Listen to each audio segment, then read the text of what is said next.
Welcome to Archenn Gaming. I'm the Archmaster. Thank you for dropping by. The Lord is generous.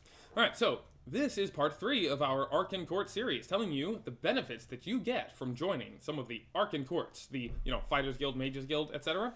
But these are actually worth joining, and they don't just give you quests, but they actually give you special abilities that solve meta problems and also just enhance your power level in one way or another, or just change the type of gameplay, right?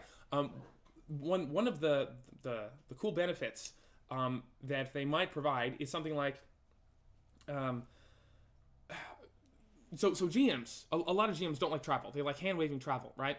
And so there's no real actual mechanical or in-world explanation as to why you should hand wave travel. There are rules for it, and GMs are like, don't worry about it. It takes 3 days, you get there. I don't care about rations, etc. Right? I want GMs to be able to play the type of game they want to play. If they want to hand wave travel, that's fine. But I want it to still be immersive for the players. Immersive, in-world, diegetic. There's a reason why, right? I'll get to that when I get to the conduit. But first, Chanter. I was getting ahead of myself. The Chanter. What you get from joining the Chanter Archenn Court, and again, the Chanter, the two main mantles of the Chanter are the Skald and the Bard, right? One is about the history of different peoples and races and the world and whatnot, and the Bard is about the emotions and stories and how that affects us and moves us, right? Not just the history, like how does this move us?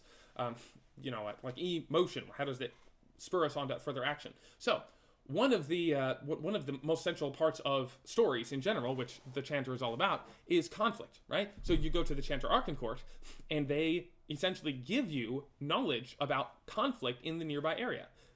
Rumors, quest hooks. You walk up to them and they say, oh yeah, instead of like a notice board where someone wrote something down, right? Sometimes the GM doesn't want someone to have to seek out the PCs and give them a quest hook and say, hey, would you please help me? Sometimes, there should be some rumor or something where the PCs can just be proactive and go after it, right? And so the Chanter Archenn Court is there to help the GM. And so they walk up, they say, hey, I want your blessing, your boon, essentially. And they say, all right, cool. Here's a bunch of knowledge. The Giants have civil unrest up there 200 miles north in the mountains. And it looks like there's a usurper and an old king. Like, oh, that's interesting. And they say, oh yeah, there's also, the mayor being deposed in Rorkstead to the west. Not Rorikstead, Rorkstead. And also, the Fighters Guild is fighting the Mages Guild, and there's this conflict over here. The dwarves look like they're gearing up for combat with the elves, etc., right? Or there's a dragon that has come in and nested in this area, and all the local animals are fleeing, etc. It just gives you quest hooks, it gives you rumors, it tells you where the conflict is in the world so you can go out and do something with it, right? If you have aimless players, like I do sometimes, it's really cool to just say, hey, the Chanter Archenn Court is in town, because again, the building itself can essentially be a library with a bunch of knowledge and or like a bard's college essentially, where they have music and story and song, and they have scrolls where they keep information, and that can be mobile if you want, or it can just be in the area. Anyway, a guild, it really is its people, not so much the building. So if the people are moving from town to town, that works too. And of course, again, you can do whatever you want, GM. You can say they're mobile or they're stuck in one place, etc. So anyway, there's that. The second thing that the Chanter Archenn Court does is they essentially put a narrative magic spell on you. In my world, there's narrative magic, narrative thrum, as I call it, which is essentially when you speak something and then it happens. Kind of like Skyrim, where you say Fus Roda, you're really saying force, balance, push, and you say the words and then it manifests as reality. That's kind of like all magic, where you say words and then the world obeys your magic words. So the Chanters have it, but more so in just actual narrative, where it's not necessarily like magic words or special words or words of power, although they do have words of power, like power word kill. It's essentially the same thing as dragon shouts. But with theirs, it's more of the narrative itself, telling a story. Like if you know anything about the magic in the Lord of the Rings, when Gandalf says, "You shall not pass," and he hits his staff down, that was literally a spell. That's how spells work in the Lord of the Rings, where you say a narrative, you speak a narrative, and the world bends itself, shapes itself to accommodate your narrative. Like when he told Saruman, your staff is broken, and then his staff breaks immediately, right? He said this thing is true, and then the world made it happen because, the power in him, his authority, right? And so, essentially, the second thing that the Chanter Archenn Court does is they give you a narrative, give you a kind of authority, and it essentially protects your narrative character arc, right? Again, the base game doesn't have the 5e collaborative storytelling character arc stuff, right? It doesn't. It's immersive and diegetic. You do what you can do in the world. There's no one to save you, no character arc, nothing. You're just playing the game, right? But there are a lot of GMs and players who want immersive character arcs, or not immersive. They want character arcs. They want a satisfying story. They don't want to die to a random TPK, etc. And so my game is there to accommodate everyone. Again, I think this is like the ultimate game. It has a bit of everything. And one of the ways we do that is through the Chanter Archenn Court, where it says, hey, you sign up to this court, and they can essentially give you this blessing, this boon, that protects your narrative character arc. And again, it's immersive in-world. Your character says, hey, I want to go, avenge my father, or I'm Luke Skywalker, and I want to find out who killed my father, and then I want to, now that I know he's Darth Vader, I want to bring him to the light side, etc. Right? You tell them your narrative. This is the thing I want to happen, and they essentially give you a blessing that makes it much more likely than not that narrative will come true. Right? That you can have your character arc and whatnot. Again, it's all immersive. It's like, this is my purpose, my destiny. I need this to happen, and they say, all right, here's your boon. Right? It's not meta at all. It's actually immersive in character, and so that protects you from things like random TPKs, right? This essentially gives the GM license, actual immersive in-world license, to fudge some things, to say, hey, instead of like, oh, he didn't crit against you because I don't think he should, right? That you never want to actually just fudge dice, right? But it's not fudging if it's actually explained in the world that, oh, this nat 20 he would have rolled. This blessing on you takes away that nat 20, makes it a miss, so that you don't die, right? That's not fudging. That's like, oh, I'm really glad I went to that court and paid that money or signed up or etc. to get this thing, right? It's an actual benefit. It's no more meta or fudging as something like the D&D divination wizard with their portent dice, right? As long as it's explained in world, like, this is why I can change those dice. I have portent ability, right? Same thing, Chanter. This is why we can change those dice. This is why that the world somehow massages itself to support my narrative and support my character arc and support my growth, right? If it's explained in world, like the Chanter, Archenn Court is making this happen, then it's fine, right? So again, I don't support fudging in any way normally, but there are people who really, really want to have their satisfying character arc and they don't want to die to a TPK. And normally I would say, why are you playing a tabletop game? But because I actually want to sell a product, I'm like, all right, fine, I'll accommodate you. Here it is, right? I want it to be immersive and diegetic. All right. Secondly, I know we're taking a really long time in this one. Secondly, the conduit. The conduit is made up of two halves, like always. It is the two major halves. There's always a third one that's less savory. But the two major halves are the druid and the shaman. The less savory one is kind of like necromancer-ish, like rot and decay and death, but not like super evil. Anyway, you have your druid and your shaman, right? The life of real things like plants and animals, and then the life of spirits, the animating life. What the conduit does when you join up the conduit Archenn Court, which again probably looks like a garden or an arboretum and has effigies and masks and whatnot, like witch doctor masks and that kind of thing, of like different spirits and whatnot. That's kind of probably what a conduit Archenn Court looks like.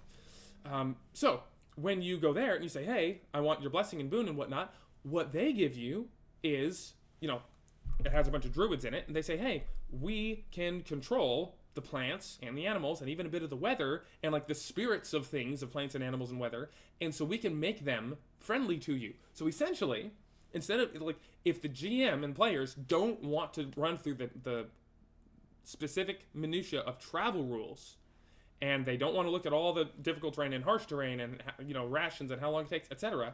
They say, look, it's 6 hexes away. We travel, 3 hexes in a day or whatnot. It'll take 2 days to get there. We don't want it any more complicated than that. The conduit Archenn Court is actually there to do that. They give you this blessing that says the plants move out of your way, the animals move out of your way. If you need food, the plants just sprout food for you to forage from automatically. You don't have to worry about any of the stuff. You just travel there easy, no headache. We like this because some GMs and players, again, want to handwave travel, and we want an immersive, in-world, diegetic reason why you can handwave travel. We don't want anything to feel cheap, to be unimmersive, where, we really should be spending effort in, doing all this, but I guess we're too lazy to, so we won't. It's like, no. If you're too lazy, that's fine, but justify it somehow to keep the immersion, right? And so the conduit Archenn Court says, hey, we're going to give you the blessing, you travel freely and easily. And also, a second thing they can do, if the players do actually want to do the travel rules, but they still want to benefit from the Conduit Archenn Court, they allow you to restore extra effort when you rest. Because if you know about ANA, each creature, you restore effort, which is like, it's effort, right? You restore effort when you rest, but only based on the resting accommodations you have, right? If a snow elf is sleeping in a desert, they're going to restore very little effort, right? Because it doesn't accommodate them. So having the Conduit Archenn Court says, hey, the environment itself moves and mutates to accommodate you, right? If you're cold, then the area around you will warm up, or the plants will move over and make you warm, or there will be a cleft in the rock that you can hide in, etc., right? It always accommodates you so that you can restore more effort. And then lastly, for this video, the Devout. The Devout is made up of the two halves of the Cleric and the Ecclesian. The Cleric serves light and virtues and the avatars of the ideals, and the Ecclesian serves the Suprascopate, the ethereal children of old. I know, lots of cool lore. Anyway, you go to the Devout Archenn Court, and again, any of these Archenn Courts can be themed more toward one or the other, or both mantles of that Archenn. It doesn't have to be both of them. But anyway, the Devout, we're just going to go with the whole Cleric side here. Their benefit, they're all about the good of humanity, the good of people, right? And the Devout, the healer, the Cleric, etc., they want to give you benefits. They want to help you. So what they do is they essentially give you a D&D style long rest, where you restore all your HP when you sleep for the night. That's normally not the case. In ANA, you restore like 3 HP when you rest. Okay, it's not much. But again, some players, some GMs, some groups are like, hey, we want to have full restoration. We want to have a long rest. We that's our style. That's what we like, right? Again, we don't think that should be the baseline. It would wreck a lot of things if it was baseline. But if the GM wants, they can put a Devout Archenn Court in the world and make this specific blessing available in that specific court and say, you can go here, get your blessing, and you have long rest now, where you restore all your HP when you rest. Good for you. Second thing they can do, again, all of these are optional. The GM doesn't have to make these happen. Also, they don't have to make them permanent. If you get long rest for a week, doesn't mean you get long rest for the next week, right? It's, anything can be temporary that the GM wants to be, right? But the next thing they give you is resurrections, right? Sometimes players aren't satisfied with how their character died and they want some kind of character arc and some kind of satisfying story and conclusion, etc., which, again, if you're all about story, why aren't you playing a storytelling game? Why are you playing a role-playing game? Anyway, but if some players try to mix the two, and so this, my game is here to bridge that gap and help you have your storytelling style in something that normally does not accommodate storytelling, and we do it through the various methods we've described. But here, resurrection, you can have a blessing or whatnot. You go into the Archenn Court of the Devout, you get your blessing, and you go out, and the next time you die, you resurrect. Maybe not immediately, maybe a bit later, so your allies just drag your body back, or maybe they leave your body there, and you resurrect a few hours later and come back home, etc. But yeah, it essentially means that you don't just die randomly. Again, GM, this doesn't have to be permanent. It can be permanent. If you want to guarantee your players will never die, then you give them a permanent resurrection blessing from the Devout Archenn Court. And the third one is something that we've looked at shooter games and we're like, we want to have this. We're not exactly sure why. We're not sure what purpose it'll serve, but we want it in the game somewhere, and that's respawning.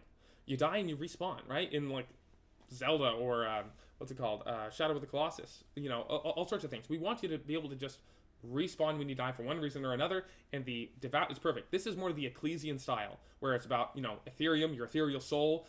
When you die, your soul leaves, but it takes the body with it, and you all turn to, your whole body and everything turns to Ethereum, and it goes to the nearest ethereal shrine or portal, or even just with your allies, and it rematerializes and you respawn, right? Again, this could affect just one party member or all of them, etc. But all three of these, your long rest, full healing, your resurrection, and your respawning, all of these are ways to keep your character in the game and continue playing. All right, that's all of the kings. Next and lastly is the Arcanist, the Numinist, and the Tetrarch. Those are the 3 Archenn courts of the Mage archetype, and we'll get to that one next video. Thank you for watching and liking and subscribing. Feed the algorithm, join our Discord and our Patreon, and yeah, have a good day. God bless.